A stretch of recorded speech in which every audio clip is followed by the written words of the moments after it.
Hi, welcome to Baking with Jen. Today we're making a custard pie, and our family is having not a big dinner, but a big dinner together.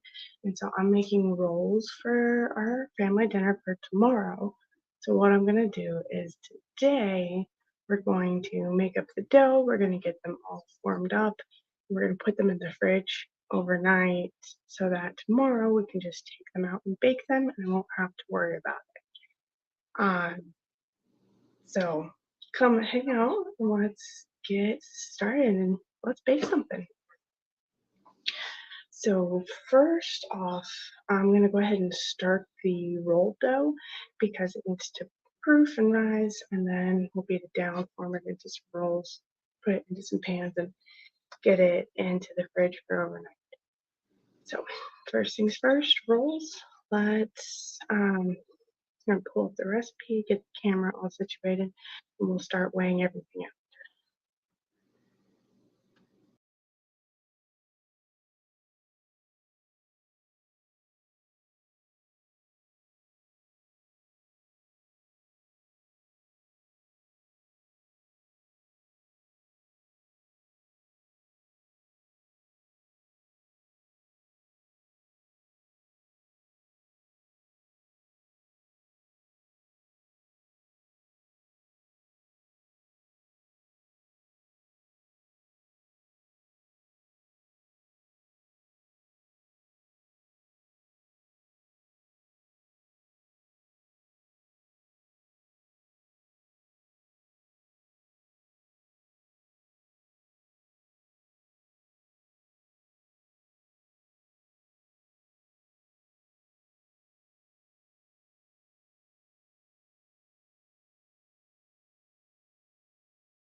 Okay, so starting off, we're gonna make this by hand, so we're not gonna do it in the mixer. We need, we'll start with the dry ingredients. So, let's see. I'm going to use 3 cups of breakfast flour, 390 grams. The flour is getting low, so I have a cup here to put into that. So we're gonna do our flour and the yeast. And I'm just gonna measure this all into one, and then we're just gonna mix it up and go from there. So let's take this off of here, and you guys can see what I'm doing better. So 390 grams of flour. Let's start off with just pouring everything that's in here. See what that gives me to start. Shoot. Of course, it took so long. It turned off the scale.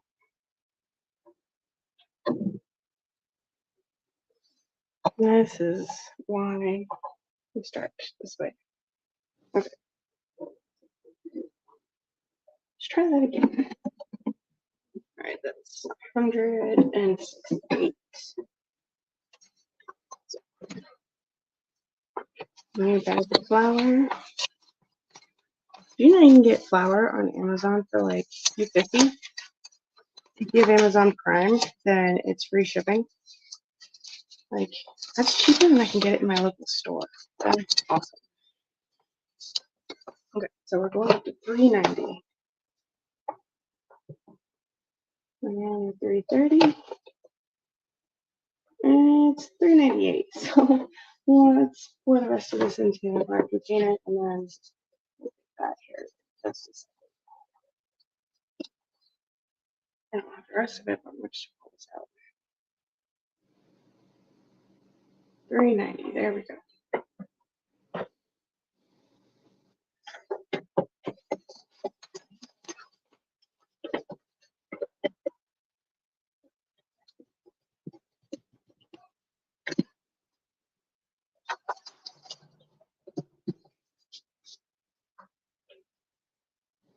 Okay. So that's the flour. And then we need so 1 yeast packet or 2 1/4 teaspoons. Oh, of course, this is all covered up. So 2 1/4 teaspoons, 1/4 ounce. So we're just going to change the units and we'll measure 0.25 ounces. We'll work a little bit. 0.1, 0.18, 0.21, 0.25. There we go. And let's see what that says as grams. 7 grams? I think 7 or 8 grams probably be good for what's considered a packet. We're going to take this up to 8 grams just because. Okay, so we have 8 grams of yeast. 3 cups of flour. 8 grams of yeast.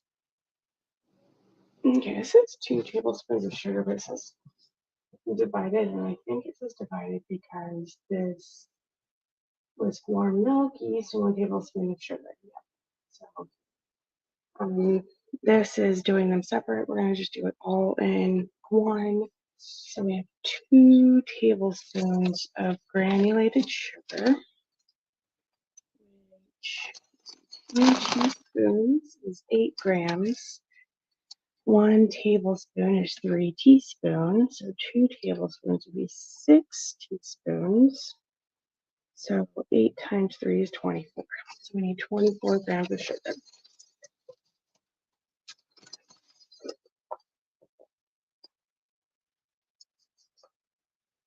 15, 18, 22, 25.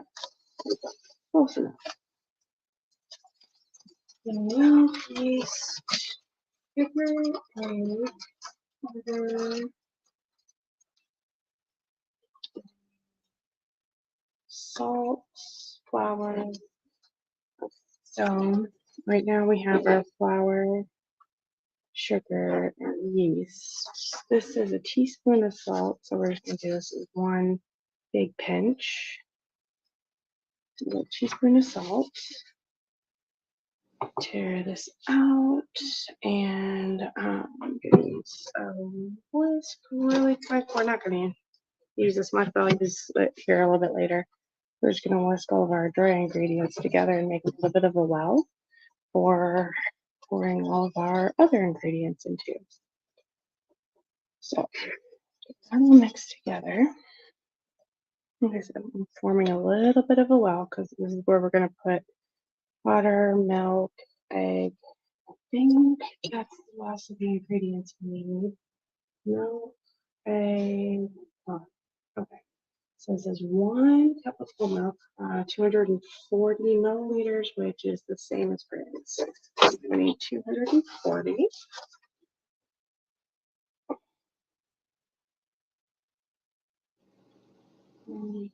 It's 233, 242. Good enough. Close enough. Okay. And I went ahead and melted all my butter because I'm going to need melted butter for the shortening crust, not shortening, shortbread crust that we're going to make for the custard. So I went ahead and just melted it all. This says 56 grams. So 56 grams. And slowly, 5, 26, 40, 51, 55, 56. That's right there, right where we need it. So we're going to put that alone. And then 1 egg.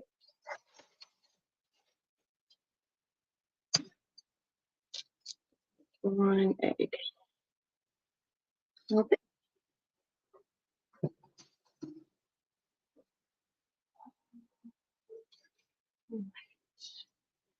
So I am going to start this with a wooden spoon.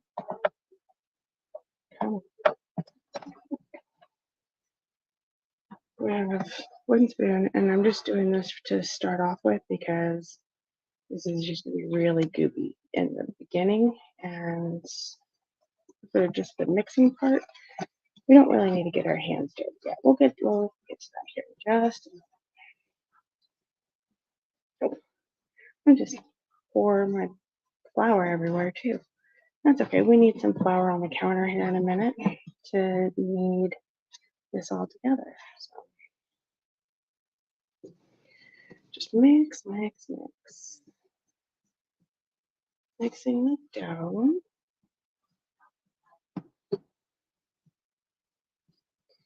And basically, we're just trying to mix all of the flour in. I just saw a spot where the melted butter kind of solidified against the cold milk. But it's okay. It'll all come together here in just a few. So we're just kind of mixing this with a spoon just to get everything incorporated. I don't really want to deal with it too sticky on my hands. I feel like I waste dough when I do that. And so part of the reason why I prefer to start the doughs with a spoon. And I think that's coming together pretty good. I don't really want this to be sticking inside of the bowl either. So I got it off the edges. It's mostly incorporated. So from here, I'm going to go ahead and lay out a white coating of flour. And we're going to start hand kneading. So light coating of flour. I just don't want this to stick. Trying this out.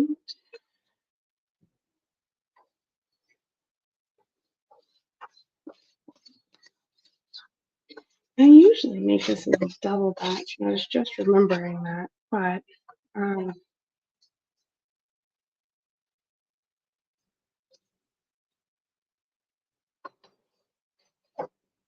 also usually make these things for like bigger dinners for like Thanksgiving and Christmas. So I usually find at those events I want a lot more rolls.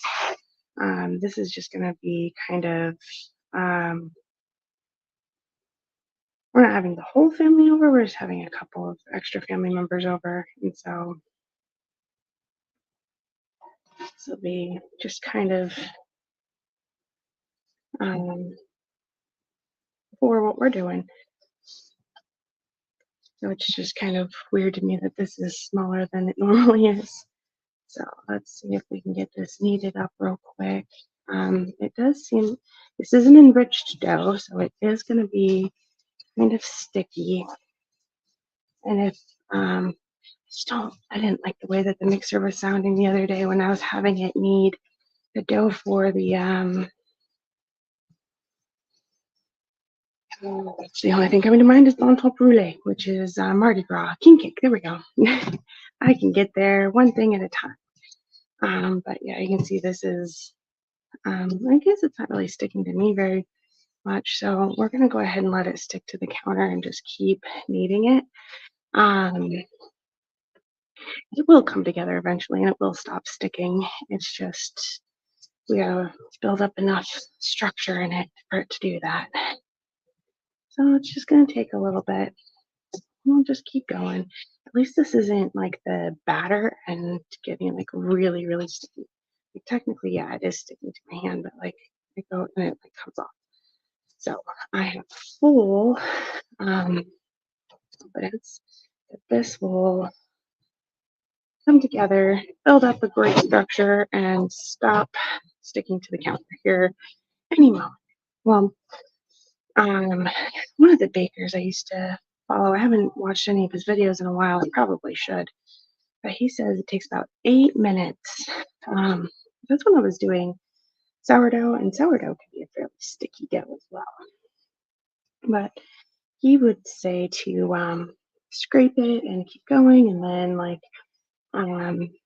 for his sourdough, like kneading the sourdough recipe that I used to use of his, says spray it down with water. Spray down the counter and the dough with water so that you let that use as like a barrier and to help it keep from sticking instead of the flour. So not sure. Let me see. Get my dough scraper.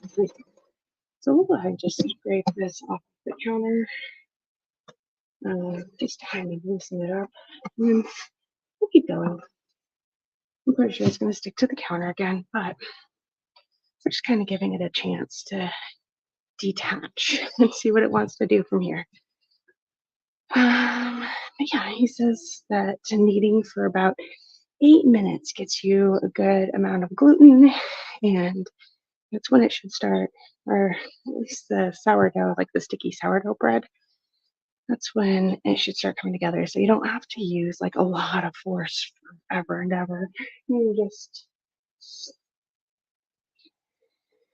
need for the amount of time that seems good. He also has more of like a fold and press kind of method, and I'm more fond of this like push and pull kind of method where it's just like when it's sticky like this, I just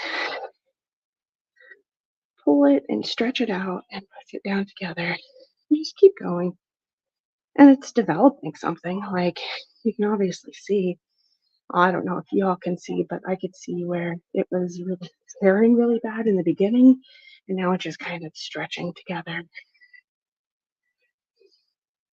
But, so at this point, we'll just knead this together, and then it'll go in. We'll oil the bowl. It'll sit in the oiled bowl for an hour or two while it rises. And then we can form this into our rolls and put them in a greased pan and then cover that and put it in the fridge overnight. And then we'll just have to take it out a couple hours before we want to bake them so that they have extra time to like get up to temperature, get up to like room temperature, you know, for them to warm up and be able to do like their final rise before you put them in the oven. Coming together fairly nicely. Then if you really want to get it off your hands, you can just use your dough scraper. And it's like, it's not sticking to the dough scraper, which is a really good sign for me. I really like that sign where it's not sticking to the dough scraper, because that means it's, while it's sticky, it's not actually like sticking.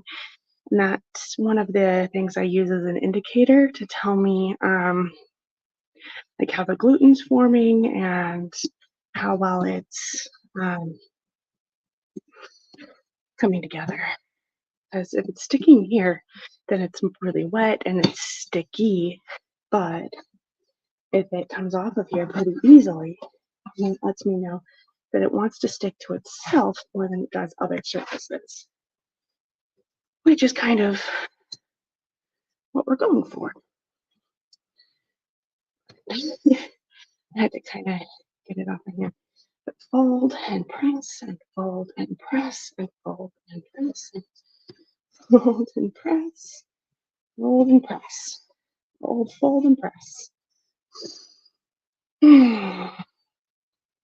It all mixed together. All right. So I am working on putting together a newsletter that should have my monthly schedules because right now I am scheduled out for the rest of February and I'm working on my March schedule. And I am opening to changing like the day and time because I ended up having to do a makeup day and I streamed on Monday and it seemed like there's a lot more people available to watch during the live stream on Monday. Now, I'll always have these up on YouTube. If anybody misses the live stream and you want to come through and watch the whole thing, or you can skip through to your favorite parts. I don't have any timestamps. I should put timestamps on those. I'm not quite sure how to do that though, so it's something I'd have to look into and then figure out. So one of the many, many things to put on the list of things to do to try to make this all better. Let's see. We started the twice weekly live streams with the first week in January. We're now halfway through February. So we've been going for a little while. I've only missed one day technically, and I was so sick. I was slept all day. So I don't really count that. And plus I made it up on another day. Probably the main reason I made it up is because I had started product and I needed to finish it. But it's okay. It doesn't matter the reasoning. It just matters that I did it.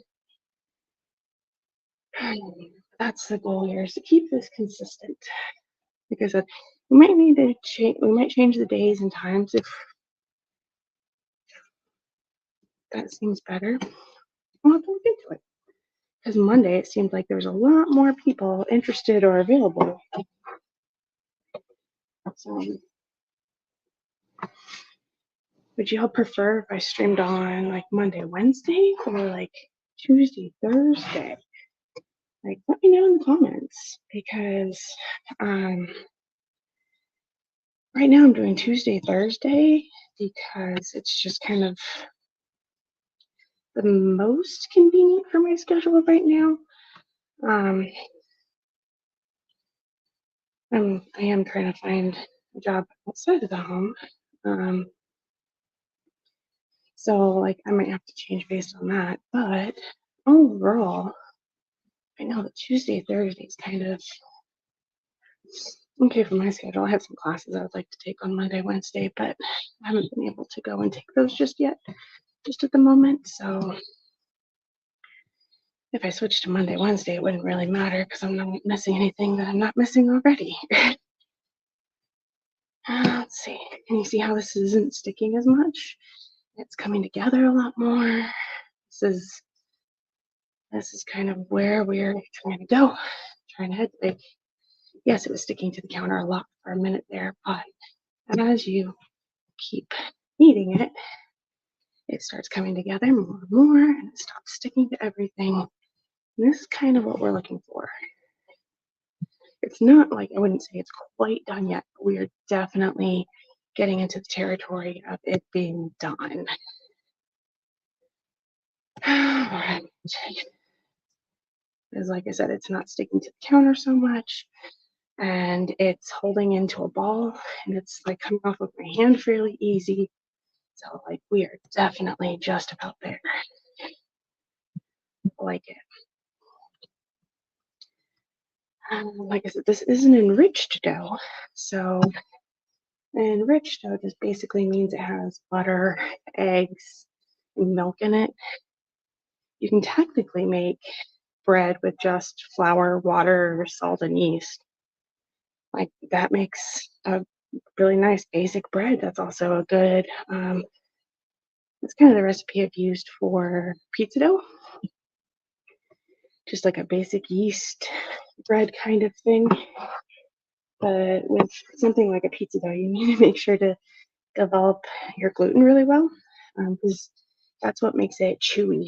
And you want the pizza dough to be really firm and kind of come together like that, which is why you need to make sure to develop the gluten really well in pizza. So maybe we'll do that one of these days. We'll do a pizza and develop a nice chewy dough.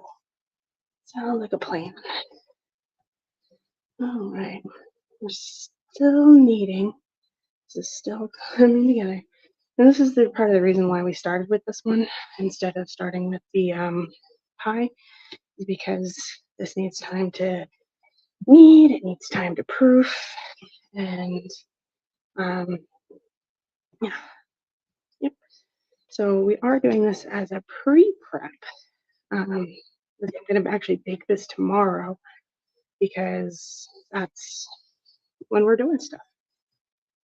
These are technically going to be buns for like meatball sliders, but they can also go as like a roll with spaghetti, something like that.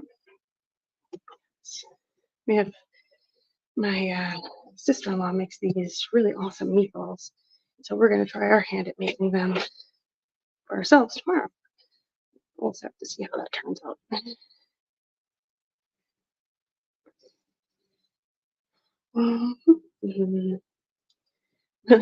I don't know if you can see these little bits here, and I'm trying to do the like Play-Doh method where you like put it down and it picks it up. I was able to do that, so that's awesome. Fold, fold, press, fold, press. Oh man, I can start to feel it. It's coming together nicely. I love this. When a dough comes together, it's like one of the best feelings because you put all this work, it's sticking to everything, and you think it's going to be a huge mess. And that you're like, why am I doing this? I'm wasting my time. I've been doing this forever and it's still making a mess. But then it's this point where it starts coming together nicely, and it's like, wait a second, I can actually do this. I can make bread. It just, you have to keep going past the point of where you want to stop. I have had plenty of times, well, not necessarily with bread, sometimes with bread, but when baking or cooking things, and it's like, okay, I'm done cooking it. It's just going to be done where it is. And maybe it's cooked, it's just maybe it's not cooked to like perfection. So, but that's not what we're doing today. Today, press and fold and press and fold. And we're making some basic yeast doughs. Yeast doughs? Yeast rolls dough. I guess it technically is a basic yeast dough. But it's not like a basic yeast dough, it's a basic enriched yeast dough. Does that make sense? Okay, this is nice. This is about where I want it to be. Nice. And see, we didn't put a lot of, I put a little bit of flour because I didn't want it to stick right away. But it's come together nicely. It's kneaded into a nice ball like this. And I guess technically we could do the window test to see how it's coming together. So we just take a bit and stretch it out and see if we can get a nice thin window pane like that. See? But it does kind of tear a little bit. So we could, if you want really like nice chewy rolls. Just kind of keep kneading it together so that it gets just a little more put together. That's kind of what I'm going for. Just a little bit there. All right. Well, that seems put together nicely. It's coming together in a nice ball. And like we just did the window test, and we did get a little bit of a window there. So I think I'm going to spend like just a couple more times folding it and just kind of making sure it's coming together. So, like I said, I just kind of roll it back and forth and press on it and do a couple of folds here and there, and it usually meets pretty nicely together. So it's, as long as you're kind of doing a pushing pulling method, and the folding helps because you're pushing things into places where they weren't before, and just kind of making it mix. It's kind of advanced mixing. So you're not just mixing the ingredients together, you're mixing them into like a certain structure. That's all kneading is, advanced mixing. Okay. I think I'm fairly happy with that. So before we form that, there is like a little bit of flour residue on the bottom of the bowl, but I'm not going to worry about that too much. I'm just going to take some olive oil and kind of just sprinkle a little on the bottom of the bowl, and then just kind of put it around. It'll kind of stick into the flour and stuff, but I'm not that worried about it. So that in there, and then the way I've always been told to form a dough is basically like alien jelly into the middle, and I just go around and like fold this into the middle, fold it into the middle. Just keep everything going into the middle until you have this like nice taut little dough ball. And then you have like all your mess here on the bottom, and you just like scrunch together. It doesn't exist. So I'm going to just a little drop on top of there and just kind of rub it around. You just kind of get this nice and coated in the olive oil just to help it keep from drying out. That goes into the bowl. Let me wash my hands real quick and then we'll cover it in plastic.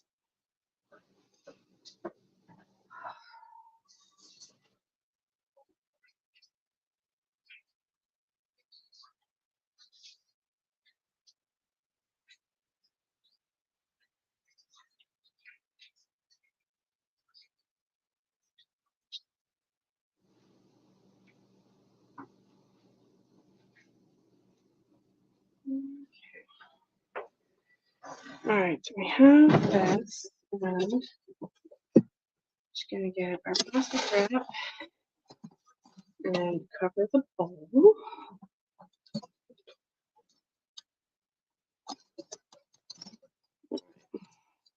So this will stick to this bowl, and so you can just pull it tight over the whole thing, and it kind of creates a seal. You just have to make sure to like pull it against itself and make sure to try to stick it to the bowl. Stick it to the bowl. Stick it to the man, stick it to the bowl. It won't stick to the man. Not typically. Maybe a sweaty man. Will sweaty man stick to a man? I don't know. But it is sticking to the bowl. So anyway, all covered. Now this is going to go over in a warm spot for the next hour or so.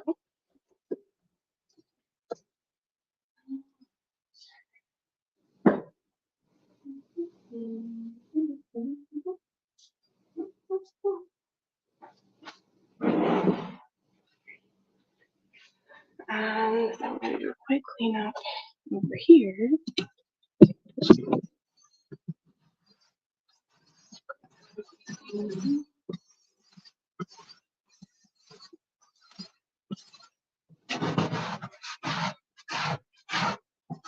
Bench scraping ASMR.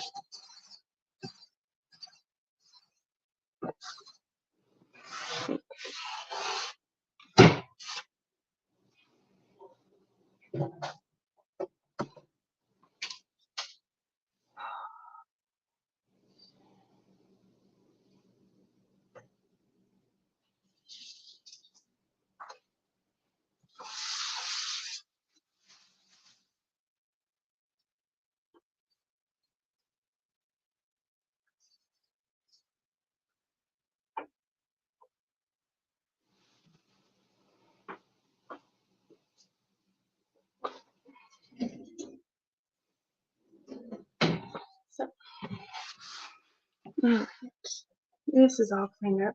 So the next thing that we're gonna work on is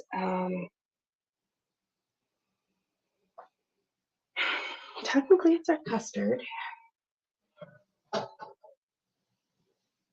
We're gonna do the crust for our custard. So I'm gonna turn the oven on to 350. And then we have shortbread cookies. These are strawberry, chocolate, vanilla, and they're just fairly crumbly right now. So all of these are just going down in the bottom of here.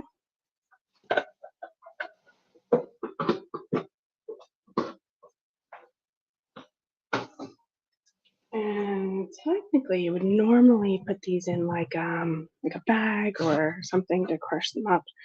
But we're just gonna crush them by hand because these are fairly crumbly. So we can just crumble them in the bowl. Now,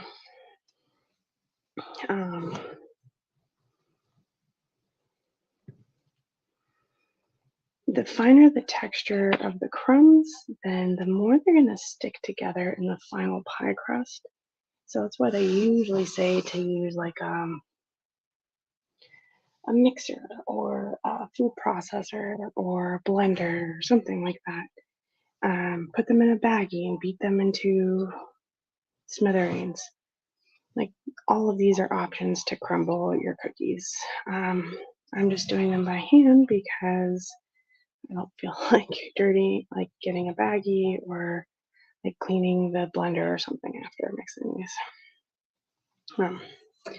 We're gonna do a vanilla custard because I thought about doing a cheesecake, but not many people in the house will eat cheesecake.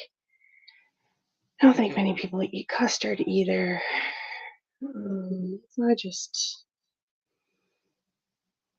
it's kind of a no, well, not necessarily a no-win situation because at the end of the day, I still get to make pie and I get to practice with different techniques. So it's not like there's no win. It's just not the win we were originally hoping for.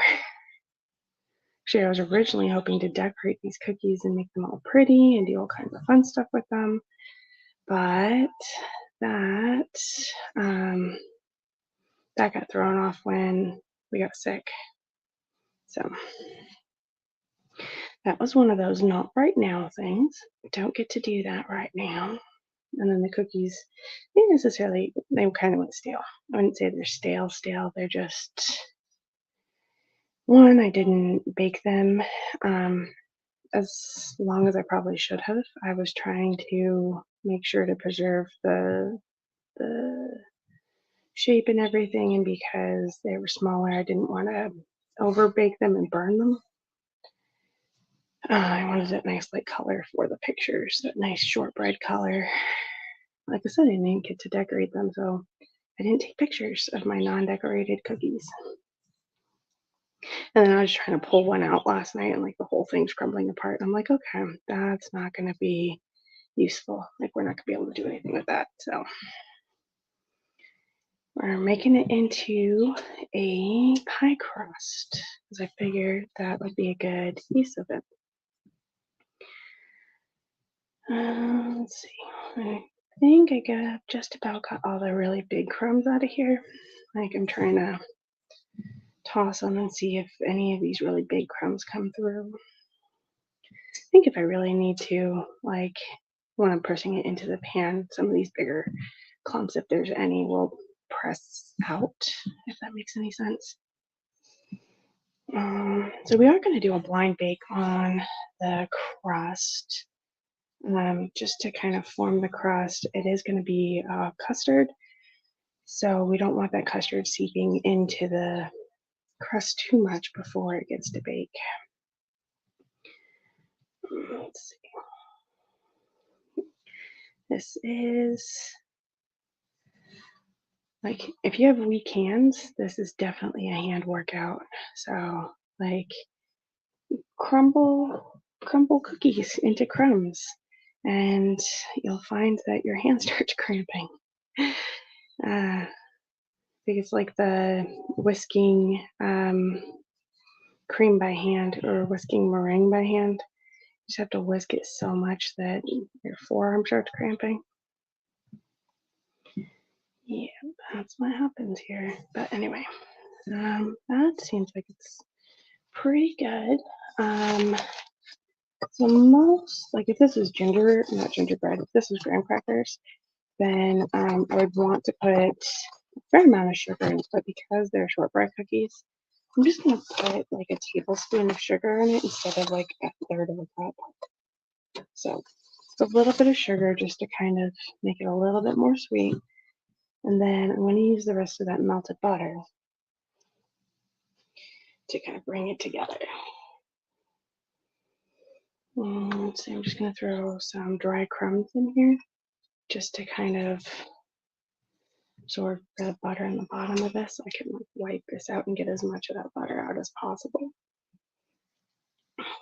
You know, I might lose a couple of crumbs, but I can get as much of the butter. So see, I butter patter on me. It's okay. Okay. So I'm just gonna mix that butter throughout the whole thing and get technically like a little cookie crumb dough.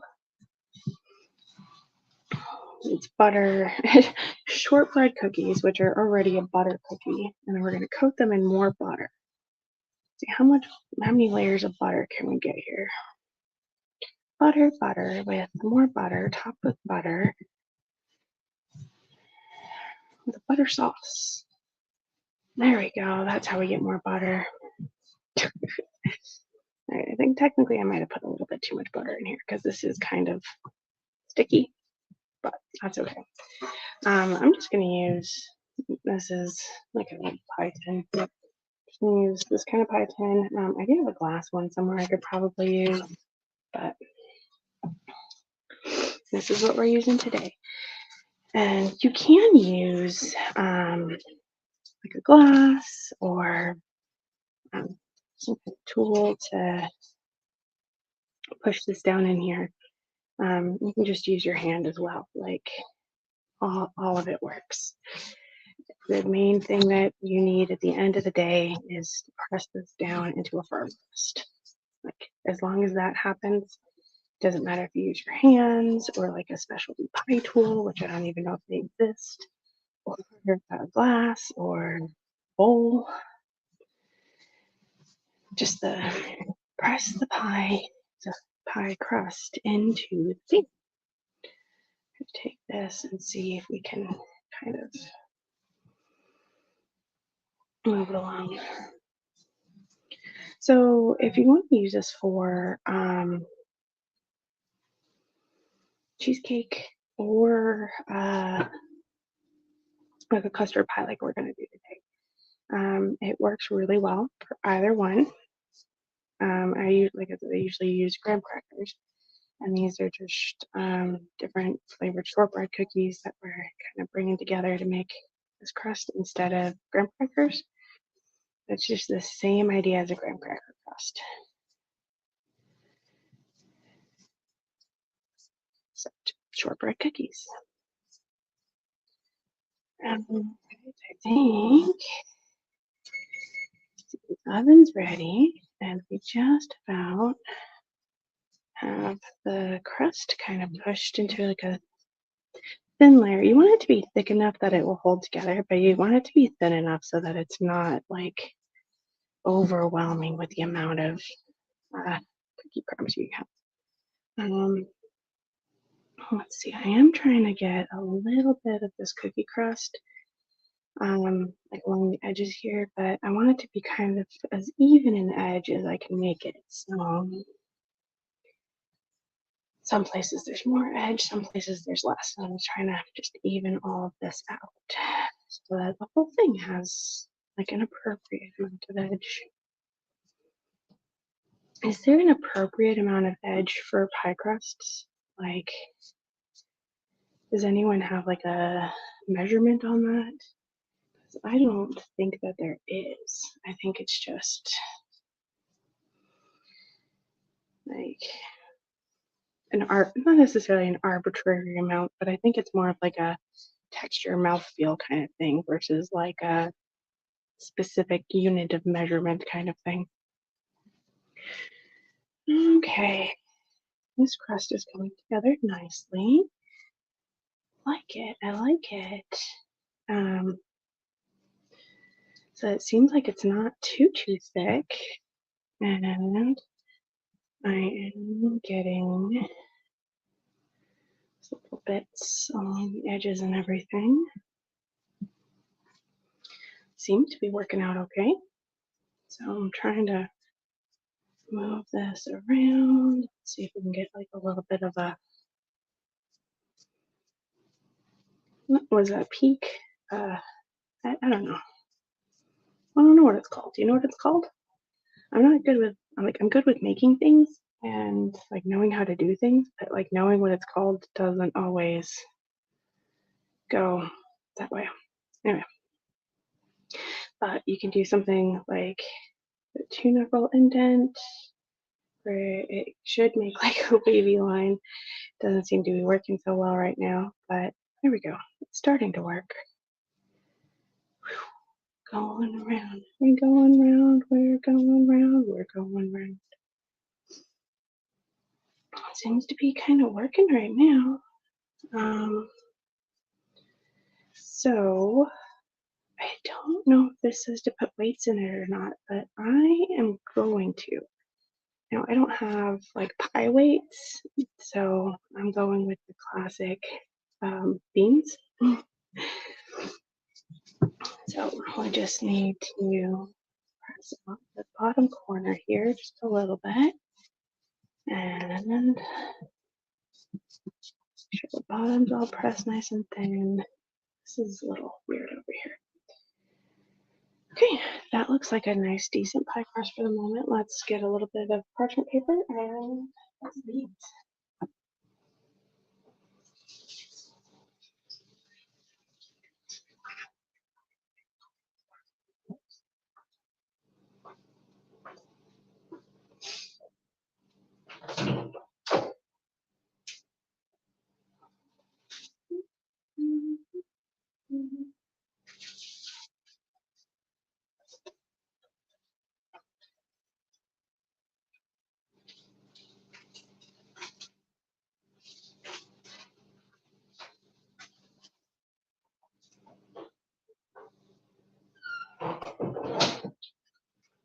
I have some basic pinto beans. We can put those back in the bag afterwards. Nope. Ooh, the bag's destroying my pie crust. It's okay. Shh. Okay. Juggle, juggle, juggle. Appropriate juggle. We're working on it. Sure. Let's use either aluminum foil. It's not the same, but I think it'll work. Put it down. Then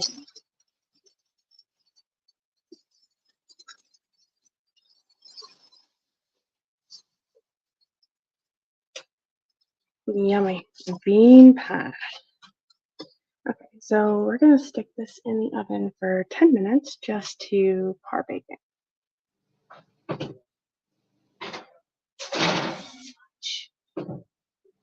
Don't touch the inside of your oven, it's hot.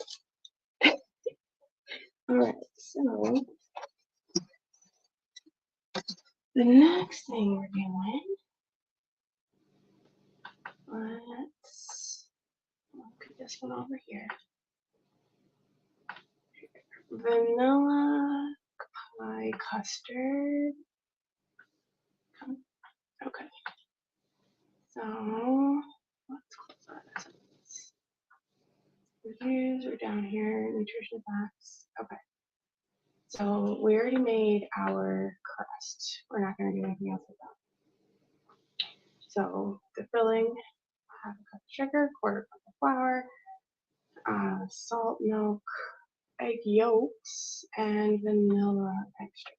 So come down here, 120. Okay. We already did this part. In small saucepan, combine sugar, flour, salt. Stir in milk until smooth. Cook and stir over medium-high heat until thick and bubbly. Reduce heat, cook and stir 2 minutes longer. Remove from the heat. Stir small amount of filling into egg yolks. Return. So we're just going to tempering the egg yolks. Okay, so small saucepan.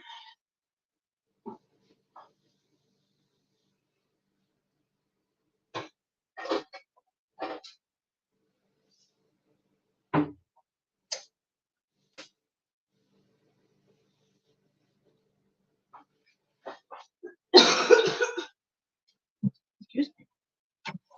Okay, small saucepan. We need quarter. No, go away, taste at home. No thanks. Okay, so we need a half cup of sugar. So let me check something out real quick. Come on.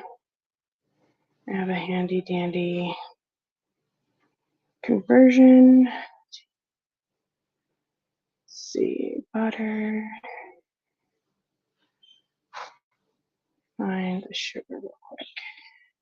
Flour, bread flour, cocoa powder, powdered sugar, rolled oats, granulated sugar. So half a cup of granulated sugar is 100 grams. Okay, got this. So we need 100 grams of sugar.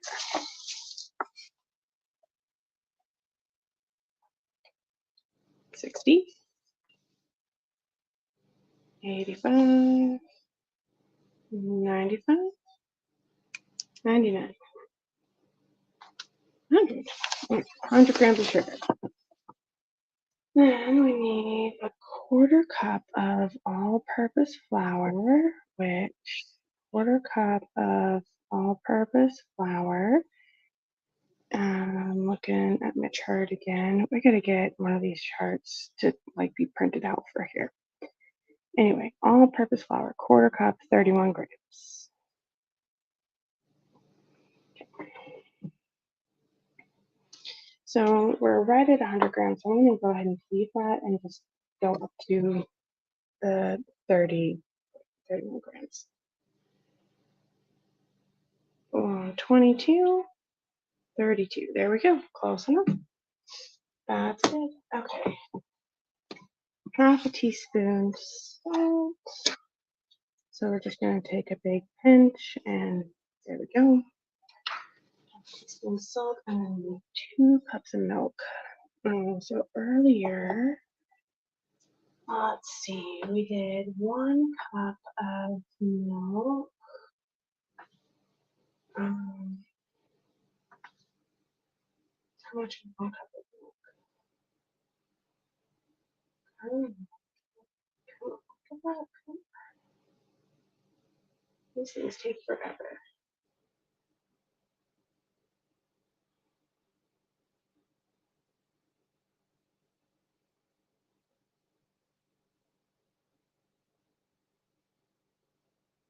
240. So we need 480.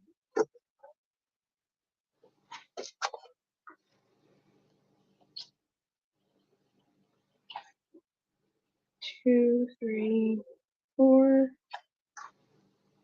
47, 50, 60, 80. Oop, right there, 480. There we go. Okay.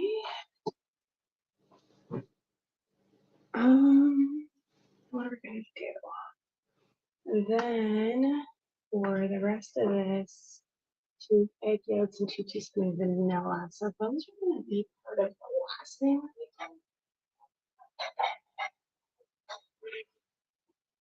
So we did save our whisk from earlier. So we do still have our whisk. So we're just gonna whisk this together. And then we're gonna put it over on just kind of a low heat to get it started. We're not gonna start constantly right now, which would probably be an issue, but that's okay. I think we're done with the scale for now. Put this away. And we're just gonna work on separating our eggs out look like.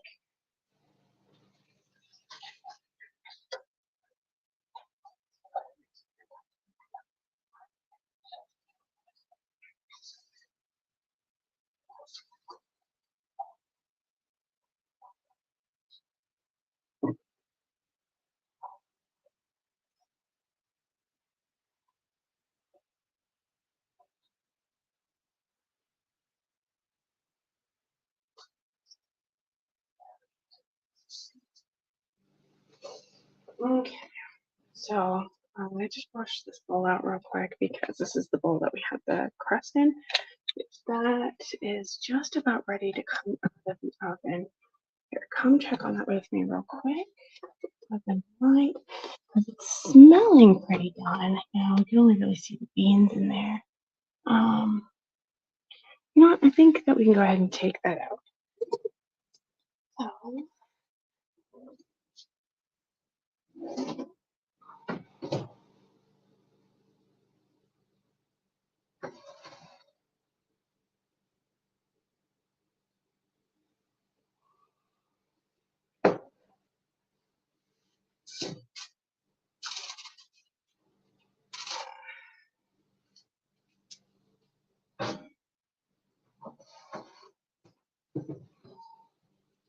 I don't know if it's because I have too much butter in there, but it looked like it needed a few more minutes. So we're gonna let that have a few more minutes while we separate 2 large eggs. We're gonna need the egg whites and the egg yolks for separate things.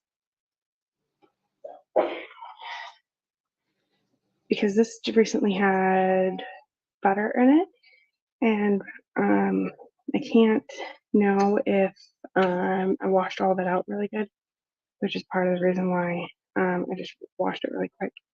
We're gonna put the egg whites in here and the egg yolks over here, just so that we don't get any fat into the whites. And so with that little, I don't know, can you see that little tail still on there? So I'm gonna try to, there we go. The yolk over there. And you can, like, here, so you can use the 2 shell method, which I just did, or if you want, you can just put it through your fingers, and the yolk will kind of stay in your fingers, your loose fingers. The yolk will stay in your hand, and the whites will just go through your fingers and end up in the bowl. Or you can crack it into the bowl and then just pull the egg yolk out. Just egg yolk over here, egg whites over here. Yum. Okay, so we have these prepped, and then we'll be able to use these here in just a minute.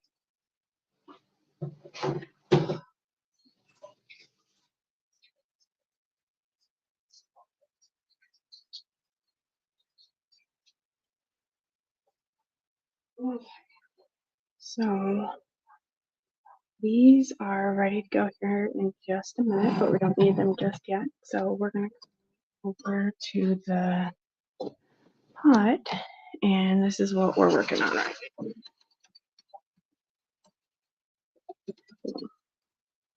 This is our flour sugar mixture, and so we have flour, sugar, and a little bit of salt and milk in here. And this, like right now I have it on 3, so we're just waiting for this to come up to a simmer and to start getting thick. So this just needs to cook for a little bit. Like I was saying, I'm not sure if it's because I put so much butter in the crust or what's going on with the crust, but I think it needs a few more minutes. So I'm gonna look at taking that out here in just a minute and see what that looks like. It just looked a little soggy still. I'm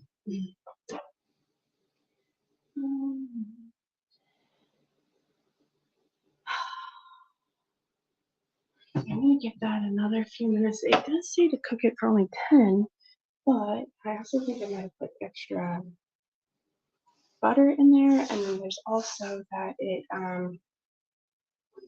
it's the shortbread cookies versus like graham crackers. So then I think if they're a little bit more damp than the graham crackers, so I want to give it just a little bit more to kind of dry out.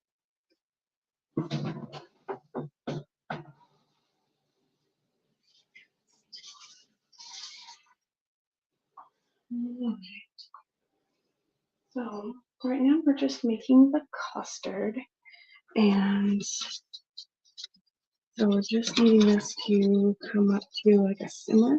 I'm gonna turn this up to 4.5. About medium to medium high on my stove, which is really weird. I don't know if it's because it's an induction burner or what's its deal, but it does a lot more than I want it to. It cooked a lot hotter than I want it to, because I usually find that if I want to like lightly cook something, then like 2 is where I need it. That's where I do like French toast. Okay, we're gonna go ahead and pull this pie crust out of the oven, even though I don't think it's ready for it. So we're gonna let this sit with the beans in it while we finish making this custard, and we'll let that cool for a little bit. So, all right. The pie crust smells good. It smells nice and buttery, which is there's a lot of butter in there. Because there's butter in the cookies and there's butter in the batter. It's not batter, is it? Dough? I don't know. What do you call it when you make like a graham cracker crust? It's not batter. Technically, this just needs constant stirring, but we're not gonna like constantly stir it. We just don't want it to stick to the bottom. And when it gets warmer, we'll definitely need to constantly stir it. But for the moment, we can get away with just stir it with everything.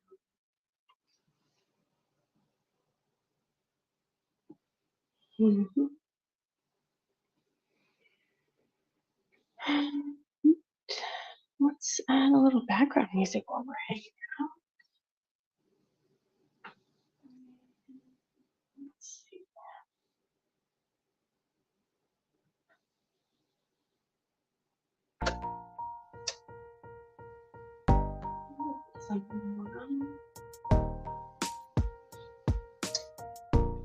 We're just waiting for this to heat up. So from here, we're gonna finish making the custard. We're gonna pour the custard into the pie crust, and that'll go in. But for the custard, we're just bringing this up to a simmer. Once this gets starts thickening and gets kind of nice and thick. Then we'll kind of beat the egg yolks a little. We'll temper the egg yolks by putting a little bit of the hot mixture into the egg yolks, mix it a little bit more, mix it, and then pour this back into the thing. And that should keep us from having scrambled eggs in our mixture. But that's just the basics of making the custard. The recipe does call for a meringue, which is what we're supposed to do with this egg whites. So, while this comes up to speed, we can start eating the egg whites here. Let's see now. Move this back a little bit so we can have both the pot and the egg whites in.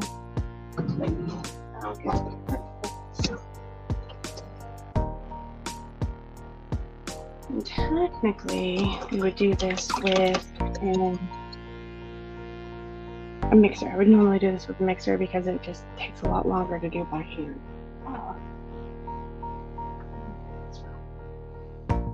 Vanilla, cream tartar, quarter cup of sugar.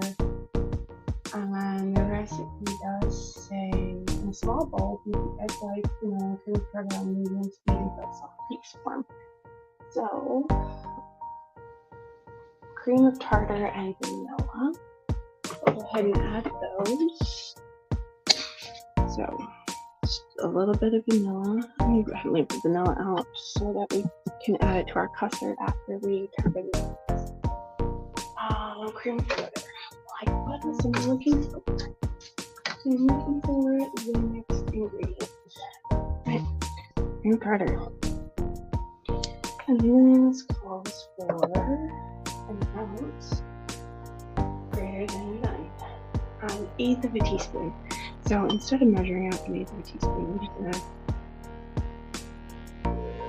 Oh, that looks good enough to me. That's like 1/8 of a teaspoon, right? Right. Okay. Just gonna whisk. And then I'll take a second. Whisk this up here. Oh, I can start to feel it starting on the bottom. Uh-oh, we might need to pay more attention to this. It's starting to congeal on the bottom. We don't want them to roast. It's definitely starting to heat up. It's getting warm. I'm going to turn this back down to 3 because, like I said, things on 4 need to burn kind of quickly. Like if I want something to just cook slowly, I need to put it on 4.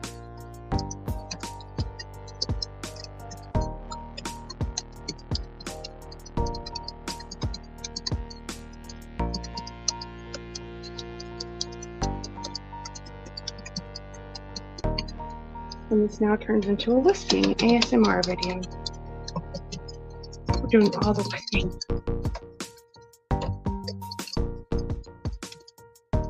Okay, so I'm just about to go back and check on the hair just a second.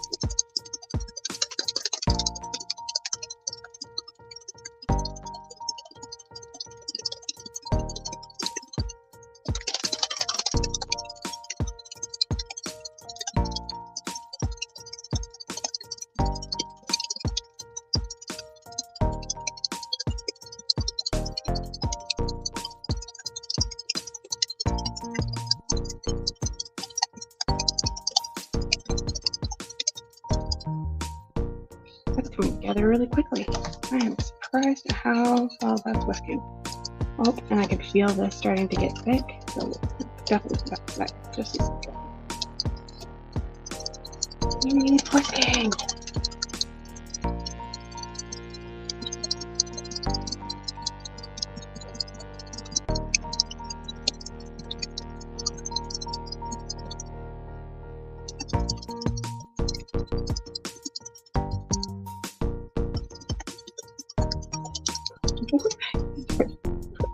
instead of losing my arm. Why does this make less sound up in the air than it does on the counter? I don't know. And this is definitely starting to heat up. Definitely getting warm.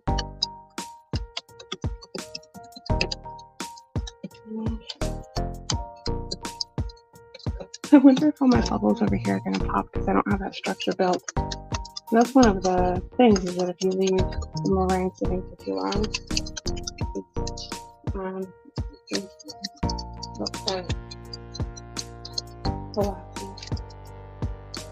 okay. If that structure isn't set, it'll collapse. But okay, we'll finish this meringue thing here in just a minute, because the custard is actually coming together pretty well right now.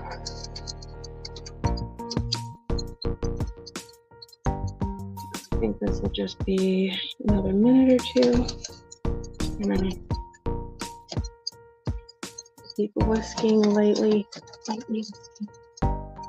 Alright, let's see if I can take this out of here. This see if these will get together okay.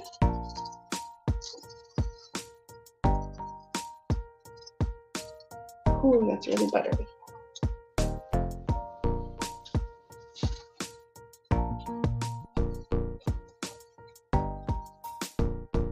I will pour those beans back into the bag I got them out of, but I just need to do this part first.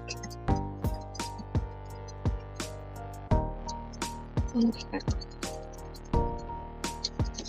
And you can, I don't know, can you, like, the bubbles are forming, and I don't know if you can see, like, as I'm whisking, it's not leaving like trails, but it's definitely leaving more of an indent than it did, and it's not getting good.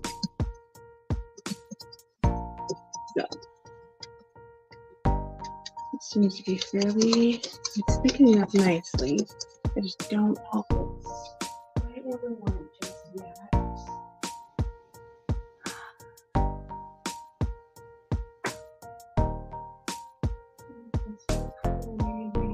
Thick and bubbly, reduce the longer, maybe complete stir. Thank you. Okay, so I don't think it's bubbly yet. There is bubbles, but I don't know if I consider that bubbly. I usually consider something bubbly when it's bubbling, but this doesn't, it's not bubbling, it just, there's bubbles on top. And then thick and bubbly, and then cook for 2 more minutes. So are we in our 2 minutes, or we're just gonna keep whisking and see what this leaves us? It seems to be doing okay so far. It's not too terrible.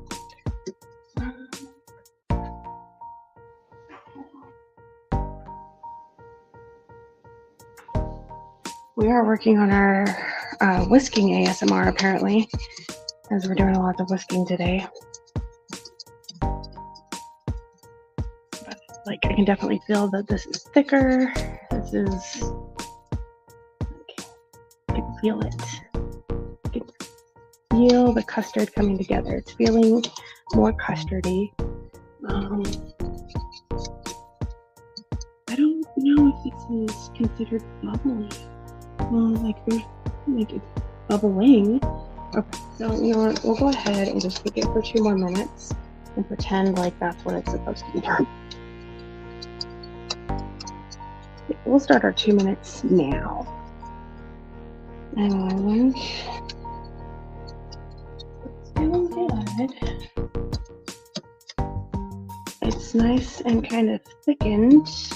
Wouldn't necessarily like say putting a spoon or anything, but you get the wrong bubbling.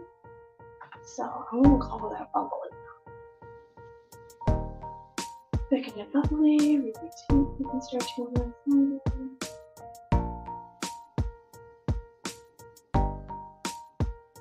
Okay, so we have this cooking it now, and then we're gonna get 1 more minute, We're going to temper our egg yolks, get those in here, and then cook those for a couple minutes. We're getting there. We're getting there. Okay, I'm going to go ahead and see it's bubbling nicely. So I'm going to go ahead and move this back a little bit so that you can watch this process. It is, I think, that's bubbling nicely. I'm going to do this for a second. Ooh. Hands. We're going to fill up a little bit of this in here. Oh, come on. A little bit more. You don't want that doing too much. Mix this in here. More of this in here. Just a little bit at a time. We don't want to cook these. We're technically cooking the eggs. We just don't want them to scramble.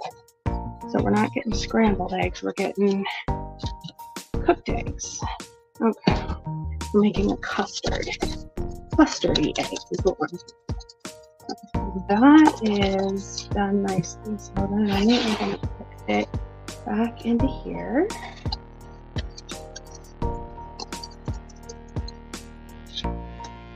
And I'm going to mix it all together. Yeah, but we're still trying to avoid scrambling the eggs. Like, they're going to be cooked, of course. Cooked eggs, but we're going to just cook it over our low, medium, low. Is there a high, low? Something that's low but high. We're going to cook it on that temperature for just 2 more minutes. And toss in the vanilla. And just get the rest of this out. Scrape. Okay. Stir. Again, we don't want this to congeal or scramble.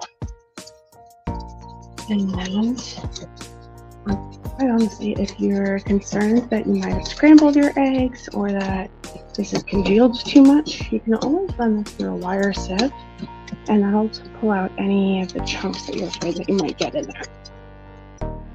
But I'm not seeing any chunks, and I think that we did this fairly nicely, so I think that it'll be fine. Alright. Getting nice and custardy. Nice custardy. Let's see. This one.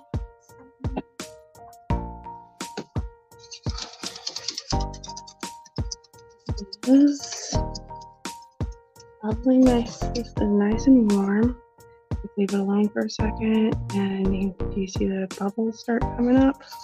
It's bubbling nicely. So I think I'm going to cook this just for 1 more minute, just to make sure that it's nice and cooked and thickened. And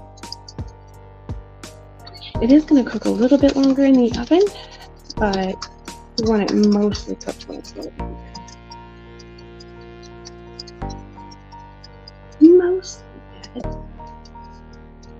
Mostly.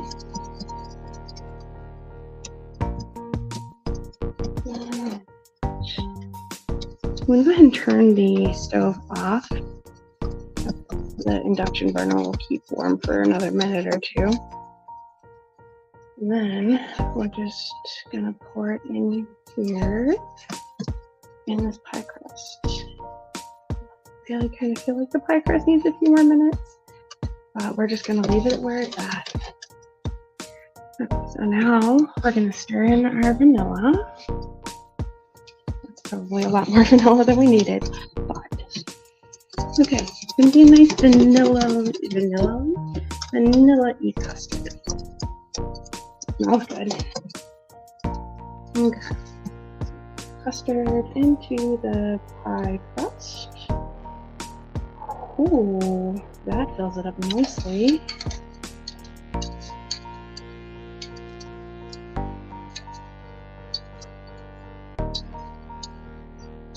Okay.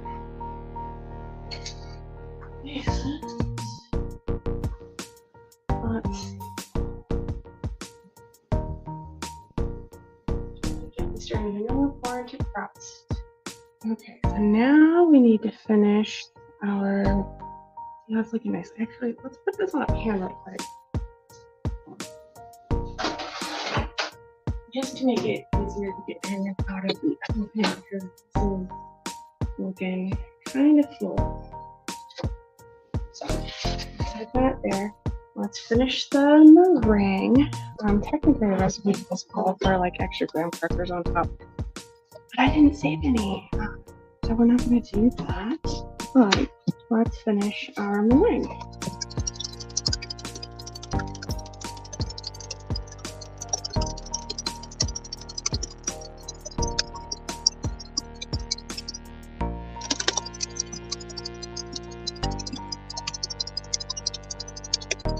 Technically, for beating a meringue or beating egg whites, you want to like go back and forth so that you get more whisked in.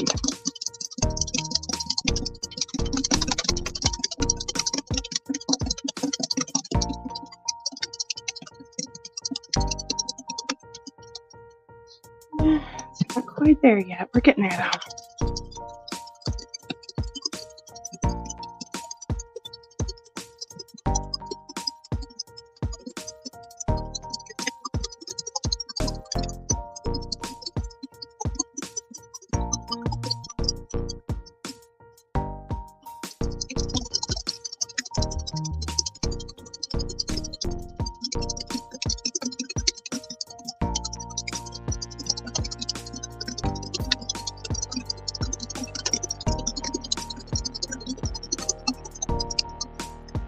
And whisking this kind of thing always feels like nothing is happening and then everything happens all at once, even though it is slowly doing it as you're going along.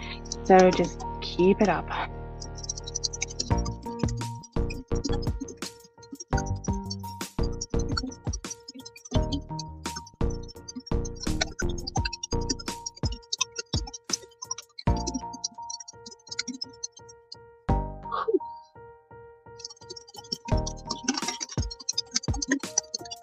It's better to do with a mixer.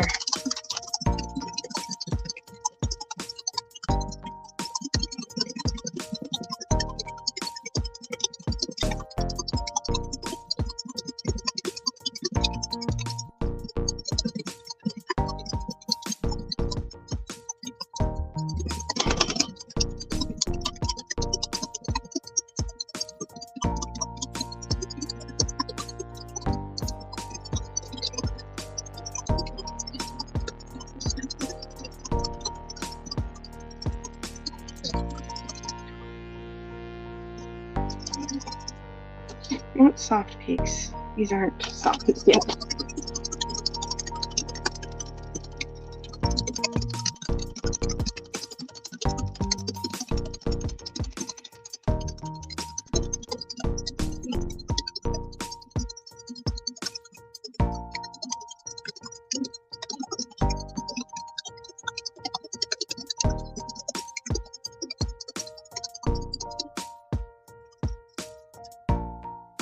Actually, that's kind of soft peaky.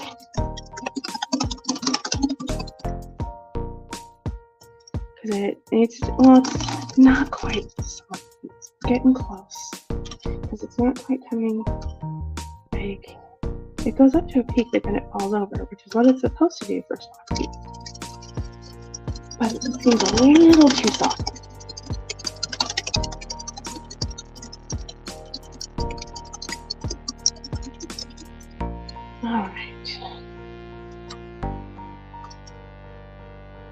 We're going to call that soft peaks because I'm done. Ready to be done next anyway. Alright.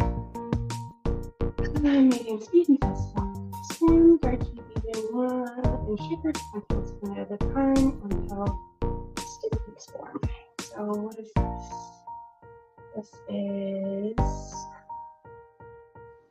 a quarter cup of sugar. So I normally like to weigh everything out, but today I'm going to use an actual quarter cup. Just because It's going to be a lot easier to just put a little bit in from the cup at a time than it is to remember and weigh out and everything. So a little bit of sugar, and then we're going to beat it in for a little bit.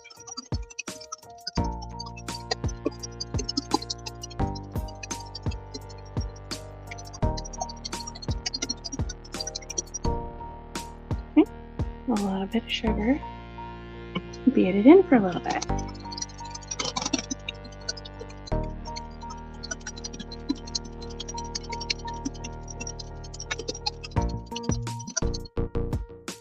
Okay, a little bit more sugar.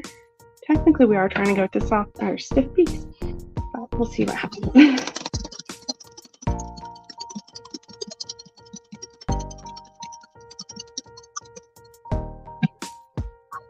I'm just getting tired.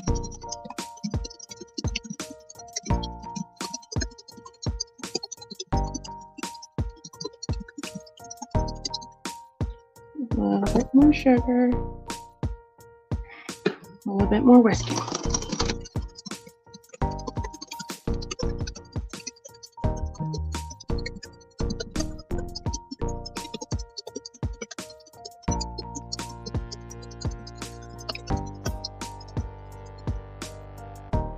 Cool, and that seems to make it more liquidy by putting the sugar in. So,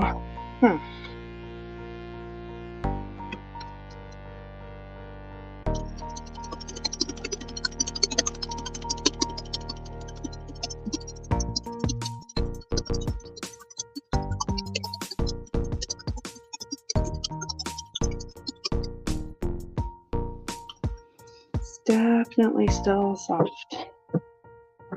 I'm definitely getting annoyed at putting sugar in a little bit by a little bit. So there's the end of the sugar.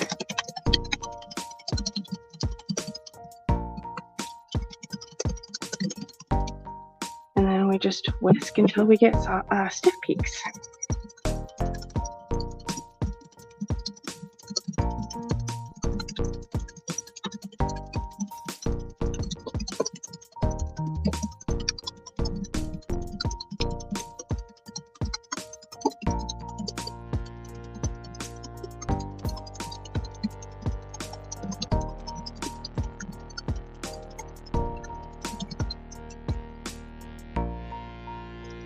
Right there, but this is coming together nicely.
Getting there almost. This is really, really tiring on the arms.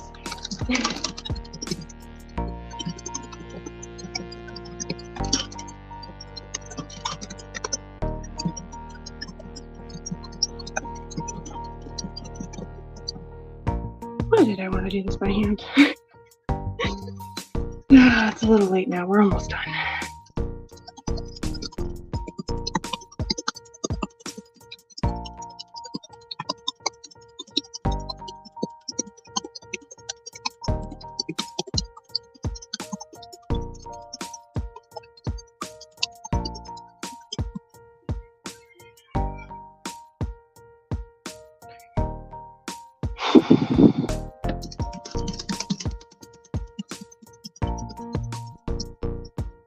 All right, I've had enough. I surrender. This is where we're gonna end up.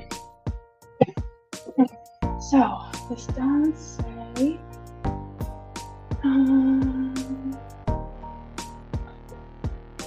spread over hot filling, sealing edges to crust. So just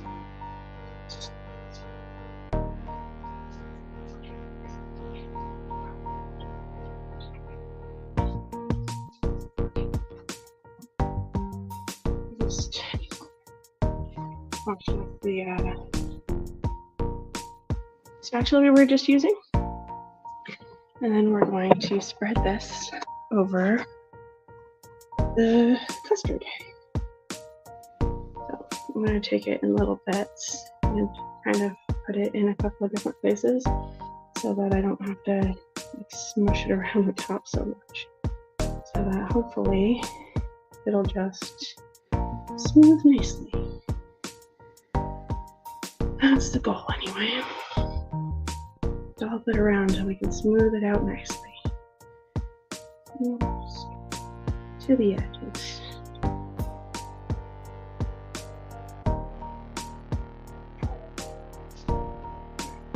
Take the last out of here.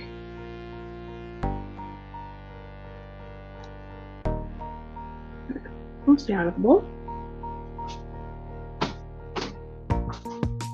Alright.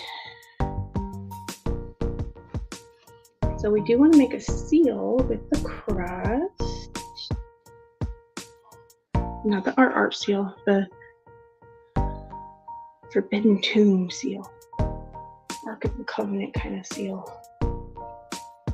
Alright. Now I'm making a smooth top because that's what I'm wanting to do. I am going to put all of this on here so it's not wasteful. Okay. Alright, and then this says to go in the oven for 15 minutes. So that's where we'll start.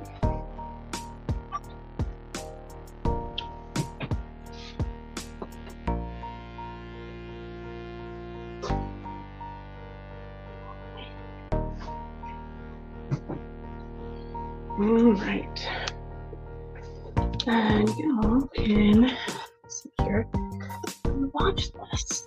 Don't get too long. Where you can hide enough where you can watch.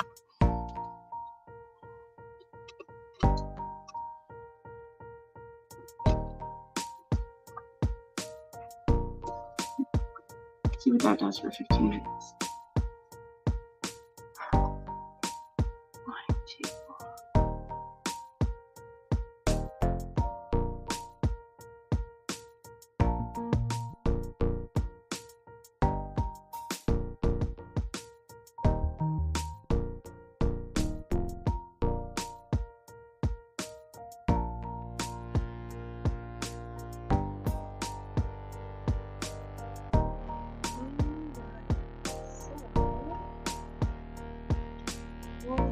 While that bakes,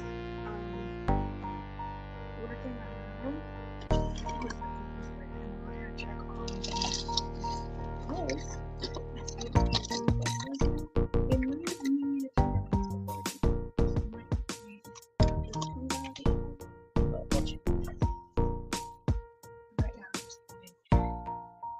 Some of these things that we pulled out of the way, so I have to put them away for an extra minutes.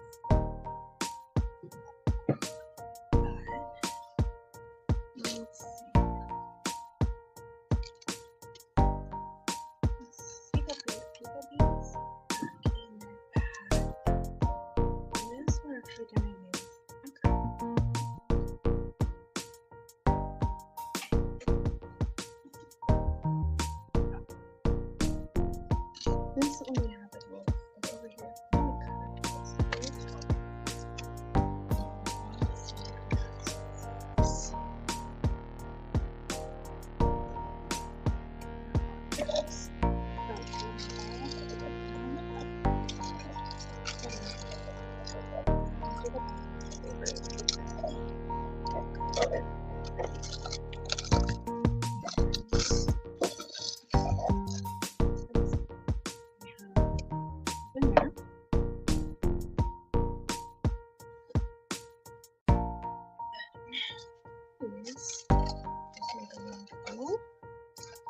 one side of this, and just turn over again. And take it down. And do that angle. Down like this. And fold. And now we have getting a big mess.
The roll dough has low risen quite a bit.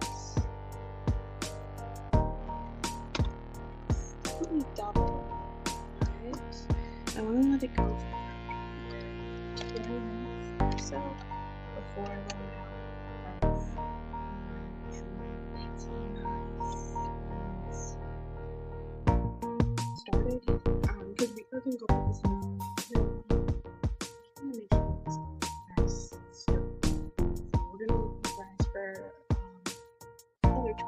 Or so.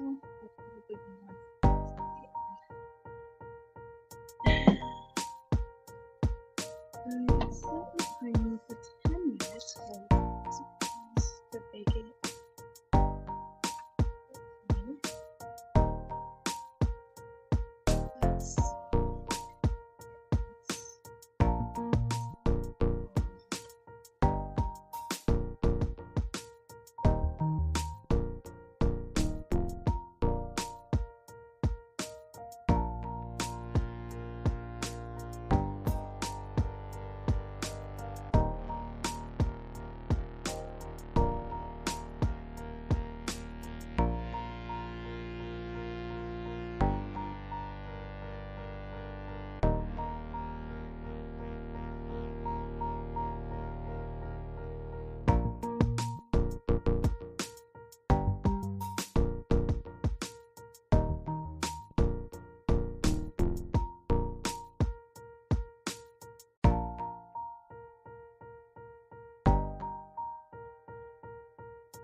I was just realizing that I've been talking, but I didn't have anywhere where the sound could pick me up. So what I was saying is that the rolls need a little bit longer to cook. But I think we're gonna have to cook the custard for the full 15 minutes. We have 4 minutes on the timer right now, so it should just need 9 minutes. So we're gonna go over to custard and the rest of it. Watch the custard.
Okay, the timer just went off, and I don't know if you can see it with the camera, but it's lightly brown. We're gonna go ahead and take this out. It looks fairly molten. Alright. Let's take a look. So it is slightly browned, and I think that as this cools for a little bit, it will probably darken up a little bit. So that looks nice. It does need to sit out for an hour before I'll put this in the fridge, and it needs to chill for like 3 hours to set up and solidify, and then we'll probably have this with dinner tomorrow, after dinner tomorrow, for dessert tomorrow. Yeah, all that stuff. Alright, giant now. Okay, come on, giant. Let's get it a little bit. So giant. And so we have our dough. So we were talking about earlier how this is an enriched dough. So it has butter and milk and egg in it.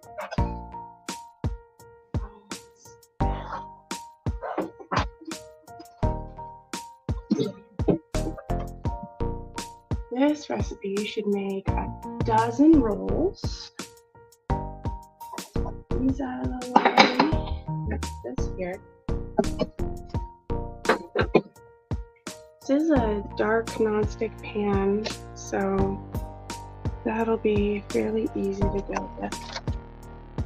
Now, typically when I do these, I weigh them out to figure out how much dough needs to be in each roll, but today we're going to do this the easy way, the simpler way, and we have whole dough.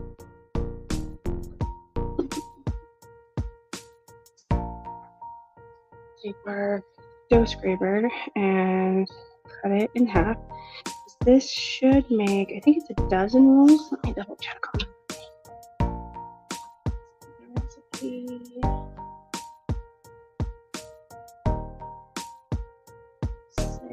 How much it's supposed to yield? 14 to 16. So, okay, so it's now 14, 15. Let's do 15.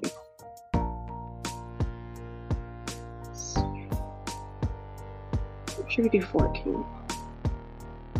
16? We'll do 16. So, we'll cut this into fourths, because that'll just be the easiest way to measure it out. So each of these should be 4. So we'll cut them in half. These in half again. And that's about what our rolls are. So when rolling these, like we did before with the big ball, we want all of it to kind of come in the middle here, and then you can just kind of make a circle around it. I like it with my pinky, and kind of tighten it up on the table, rolling everything into the center in a little circle. And so we have a perfect little ball. Normally I would go ahead and grease the pan, but because this is a nonstick pan, I'm gonna try not to. See what happens. You just have to go around in little circles like that. We got a perfect little ball. Alright, and so 4 times 4, 16. That's what we should get out of here.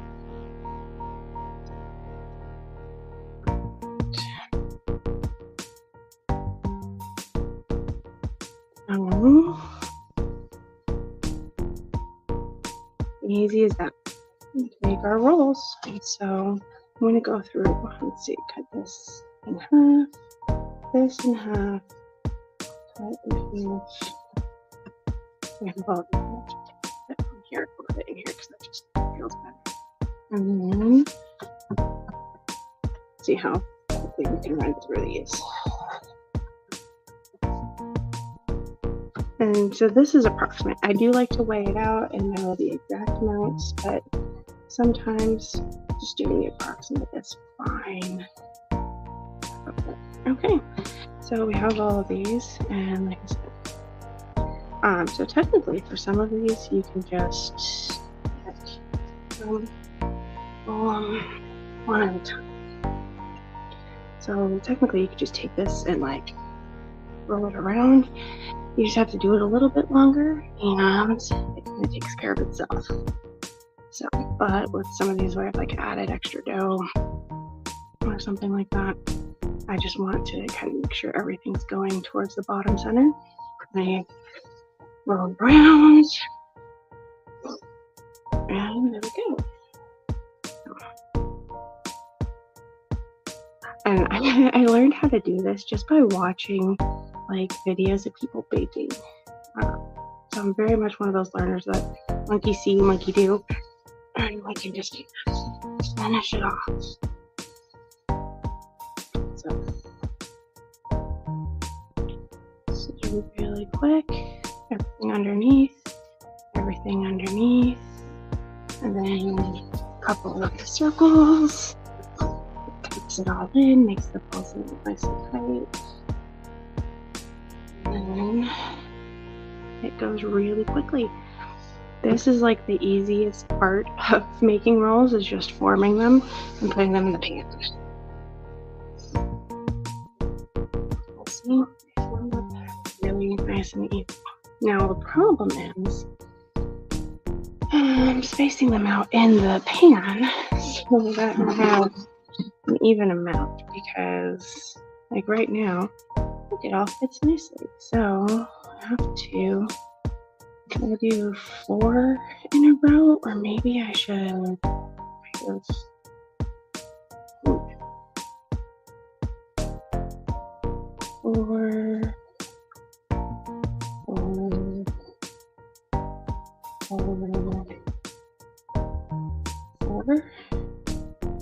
But maybe I can kind of, those go there and kind of offset them a little bit. Do you think that's helpful? I don't know. It looks fun anyway, and it looks like they'll have a little bit more room to rise and get a little bit bigger. Cool. Okay, so these are done. So we're just going to put some plastic wrap over it, and then this is going to go in the fridge overnight. And then before we bake them tomorrow, we'll just pull them out of the fridge like 3 hours before we want to bake them. We'll let them rise on the counter for like 2, maybe 3 hours. Just kind of depends on how long it takes for them to warm up. And so we have these all nice and pretty. All nice. So today we went through and we made some dinner rolls, and those are going in the fridge oven. We also made our custard tarts, custard pie, with the shortbread cookie dough, shortbread cookie crust there. And that's what we got done today. Seems like we got a lot done. A lot of baking practice, trying a couple of different things: custard, cookie crust, and rolls, and a meringue. So we've got lots of different techniques that we worked on today. I will definitely post pictures of the final products for everybody to see who's curious. Thanks for stopping by. If you like this content, like, subscribe. We live stream every Tuesday and Thursday from 12:30 to 2:30ish. Kind of depends on what we're doing and how long it takes for things to get done. But thanks for hanging out today, and